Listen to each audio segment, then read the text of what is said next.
Hi everybody, welcome to Shivers. Today we are talking all about Edgar Allan Poe stories. I have a list of 15 for you. A lot of Gothic poetry today. In terms of the actual background on Edgar Allan Poe, we've talked about that before, so I'll save you some of those details. But just as a very high level, he was a Gothic horror poetry writer in the late 1800s. Many people speculate that he had a lot of mental health issues. There is a lot of evidence that he had a lot of substance issues. So many people believe that this is what really bled into his storytelling. But for a lot of us horror fans, we think that he's just really well above his time. So, in terms of the actual stories, the first one I have for you is The Telltale Heart. This came out in 1843, and this is all about body dismemberment, which is really crazy. 1843, body dismemberment. Really, the deeper meaning behind this story, what we hear in the actual storyline is the tap, tap, tapping on the floorboards and the knocking on the windows and the constant guilt that we have for killing this person and putting them in our floors. So there is not only a lot of guilt and paranoia, but there's also that psychological break of what did I just do and what are the repercussions for my actions. So the idea is also that our narrator, our killer, is so obsessed with this man's eye. This is also very representative of this fear of being judged, fear of being watched, fear of being truly seen for who we are. So not only is it a level of surface level fears and paranoia of somebody finding you out, but also some deeper level of societal issues as well.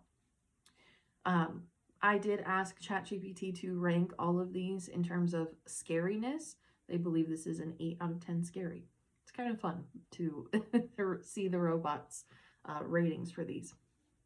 In terms of movie adaptations, The Telltale Heart came out in 1953 as an animated short, came out again in 1960 as a live-action adaptation, and came out in 2014 as a psychological horror adaptation.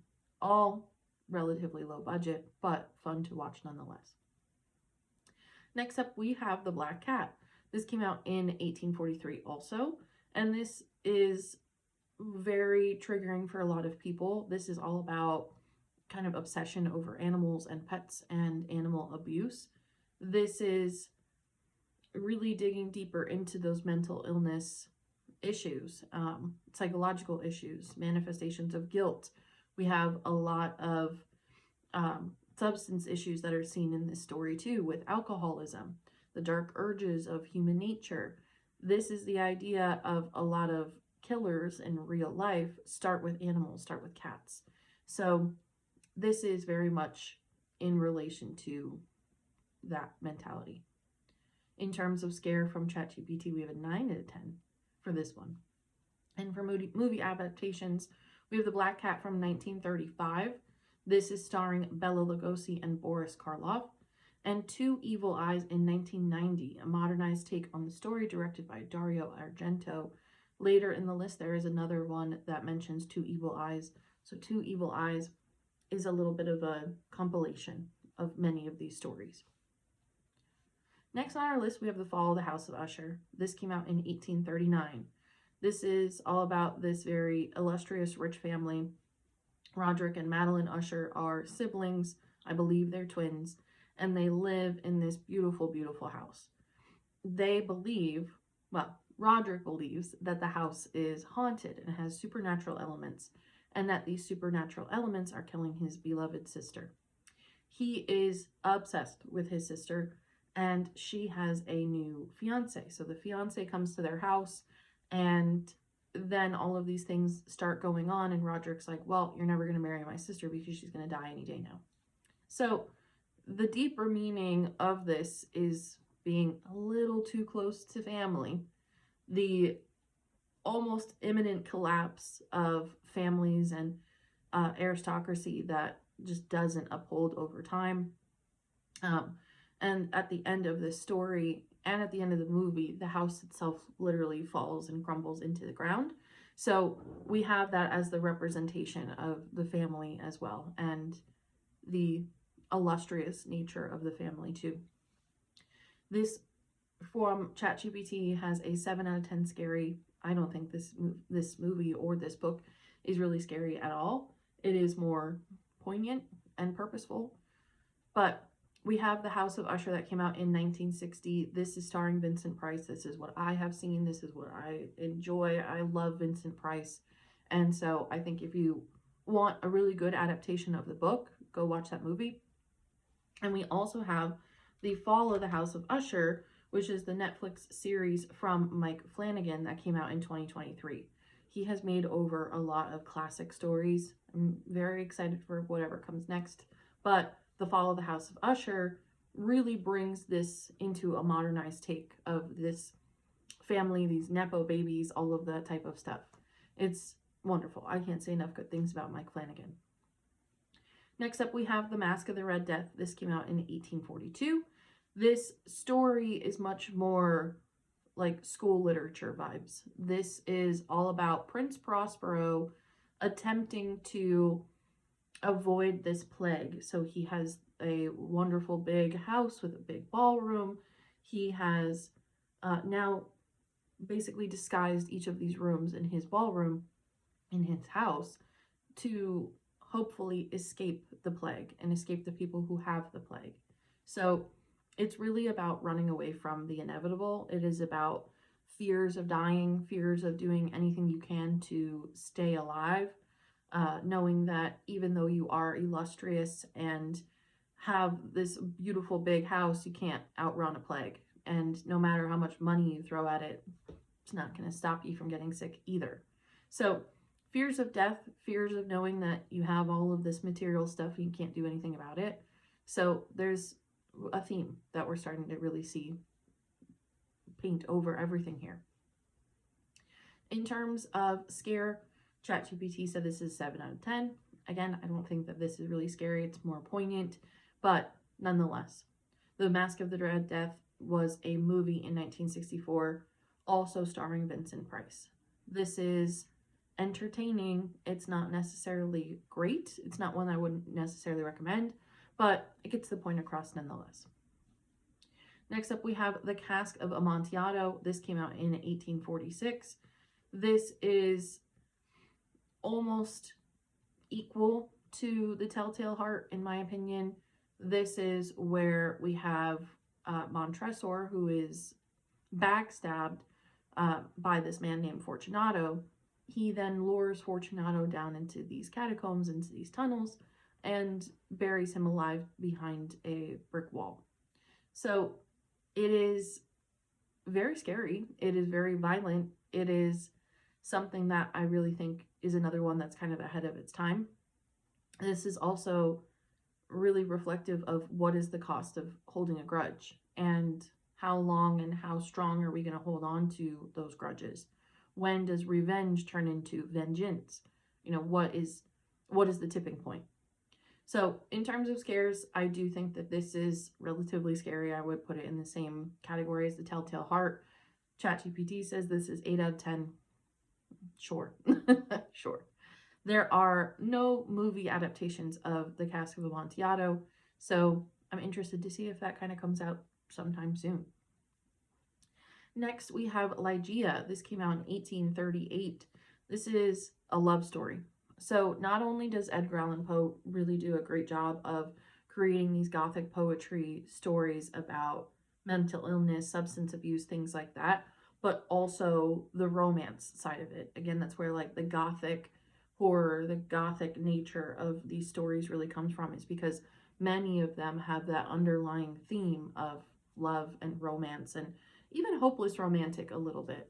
So Ligeia very much starts to paint that picture. This is earlier than some of these other violent stories, but Ligeia is all about this man who finds the woman of his dreams. She's beautiful, she's perfect, she's wonderful, and he becomes obsessed. He marries her, and then all of these things start happening, but his obsession is taking over this relationship, is taking over this love. Is it really love, or is it codependency? Is it this idealization of this woman? What is it? We also have elements of supernatural in this story. So it's also the idea of Is perfect love even attainable? Is it real? Is it a hallucination? Is this something that is all in their mind? We don't know. But this is something that is, I think, a little bit more relevant than some of these other like prince and princess stories. So this, in terms of ChatGPT, gets a 6 out of 10 scary.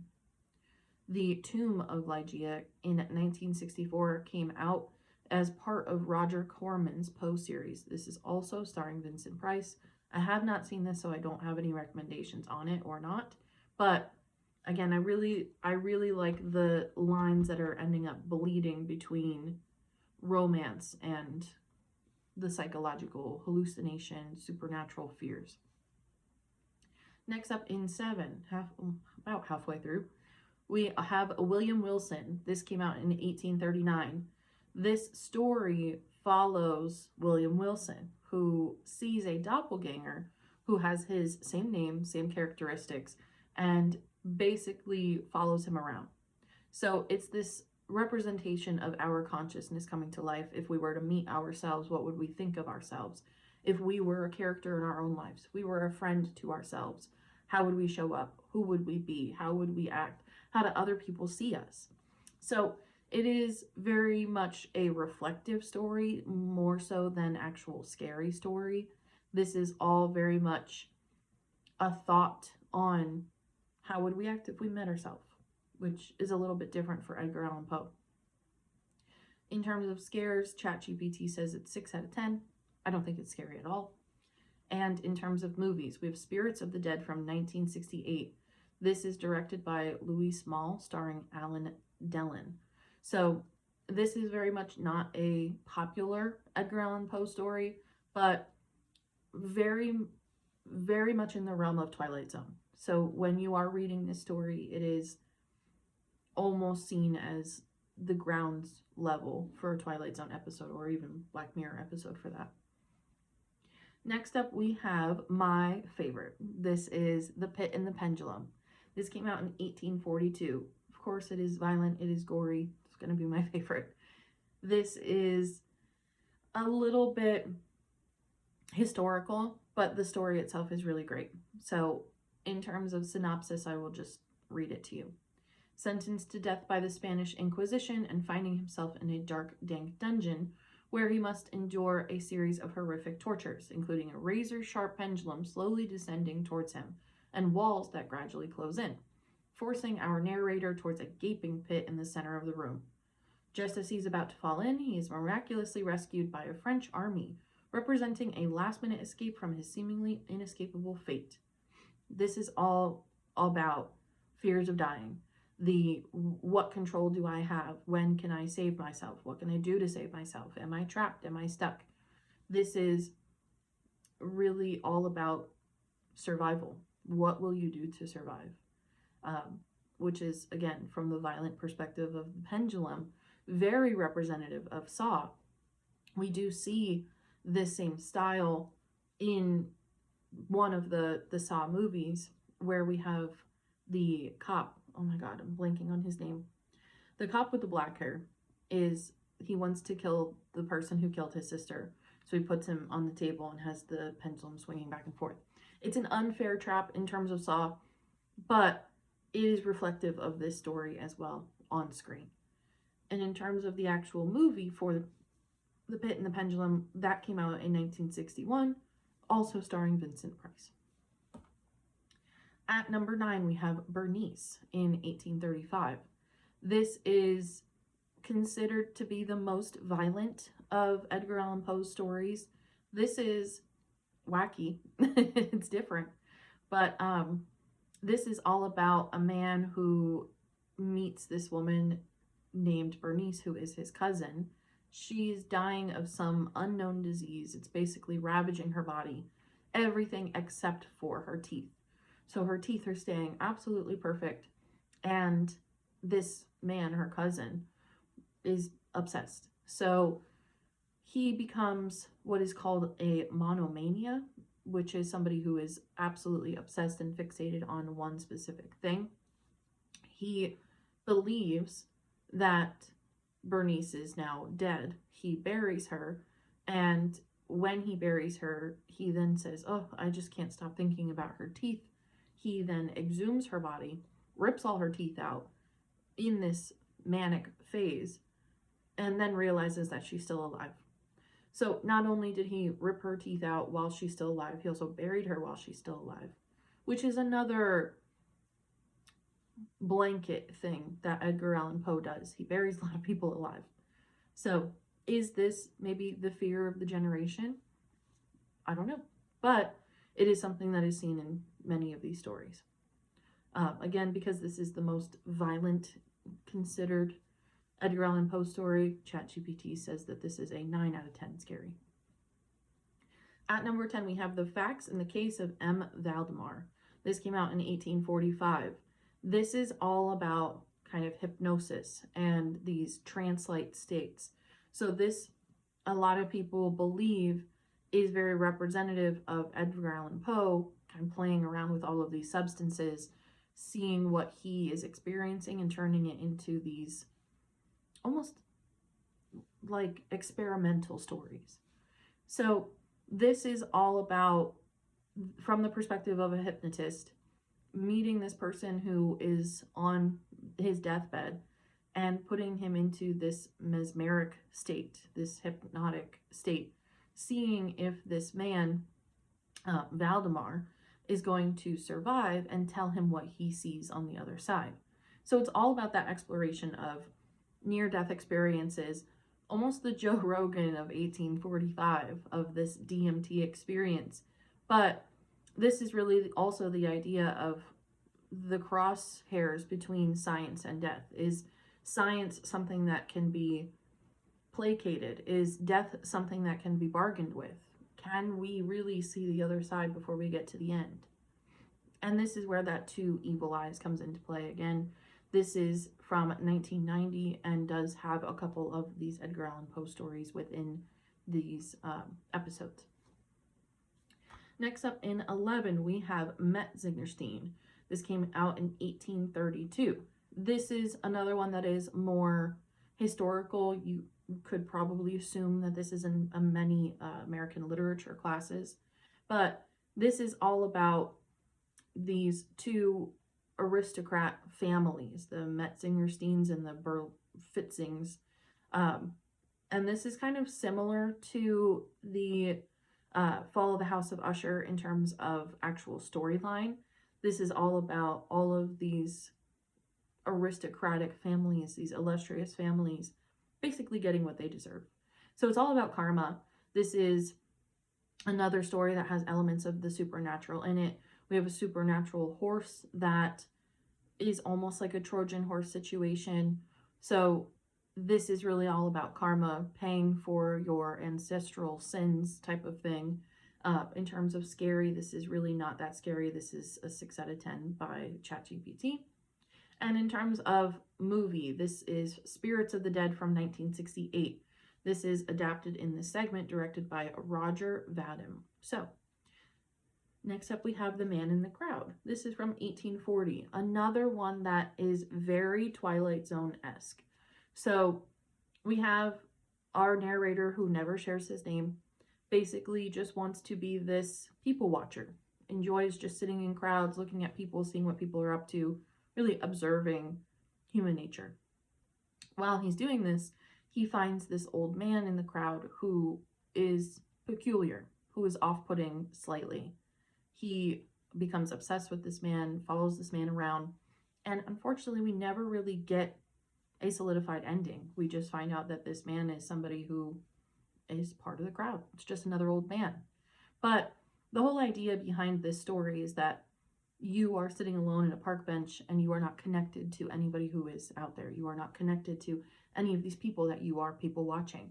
So it's the fear of isolation, the feelings of loneliness, the idea of I'm looking at all these people that I want to be a part of and I don't know how to join them type of thing. This is rated 5 out of 10 in terms of scary from ChatGPT. Again, this is much more Twilight Zone-esque than it is Fear, in my opinion. So it doesn't take the same cake. In 13, we have The Raven, of course. This is from 1845. This is the most popular Edgar Allan Poe story. This is all about dealing with grief. This is a man who has fallen in love with this woman named Lenore. Lenore has now passed away. And so he sees this raven coming to his window, tap, tap, tapping on his window. Anytime he asks the raven a question, it just says nevermore. So, quote the raven nevermore became completely iconic for Edgar Allan Poe. This is all about loss, again, grief, madness, going crazy after losing somebody, the inability to grip reality. And we also have 3 movie adaptations for this. So in 1935, we have a film that is called The Raven, starring Boris Karloff and Bela Lugosi. In 1963, we have a horror movie starring Vincent Price. And in 2012, we have a thriller version of The Raven starring John Cusack. I really enjoy that version from 2012. I think it's very good. It's very murder mystery-esque. It's very Sherlock Holmes-esque, but it's a fun play off of The Raven. And in terms of ChatGPT, they say this is 8 out of 10 scary. Next up, we have really my last 2 favorites. These are more of the authentic poems from Poe. We have A Dream Within a Dream from 1849. This is really all about the idea of what is real, what is not, dread, the idea that life that we know may not be real, life that we know may not be what we think it is. Our reality could be slipping right in front of our faces at any given point in time. And is this world that we're seeing with our eyes just a dream within a dream? Is it a simulation, an example? This is, again, a poem, so it's not necessarily as scary as an actual written story. ChatGPT says this is 6 out of 10 scary, but it's just because it's the idea of what is real, what is reality, am I even alive, do I exist? All of those are spoken through this rhythmic poem. And then last we have Annabel Lee.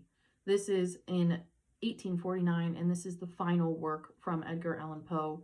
This is thought to be an homage to Poe's late wife, Virginia Poe. But Annabel Lee, it's all about how much this narrator loves Annabel Lee, so much so that the angels kill Annabel Lee because they are so jealous of the love between the narrator and Annabel Lee. So this is really what I would hope that my significant other would eventually read at like my funeral, because it's just so beautiful. It's I will love you forever. I will always visit you by the sea. I will go to no lengths and ends to be with you because I just love you so much.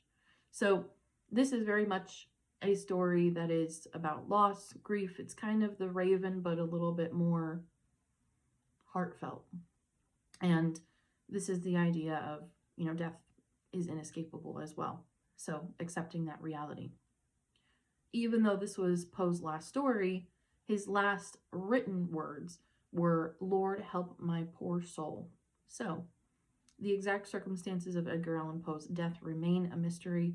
Some people believe that he used too many substances and OD'd. Some people believe that he just eventually died, but nobody actually knows. So that kind of plays into his cliffhanger storytelling a little bit. But that is our list of 15 of Edgar Allan Poe's stories. I hope you enjoyed, and let me know in the comments what are some of your favorite Edgar Allan Poe tales. Thanks as always for listening, and I will see you next week.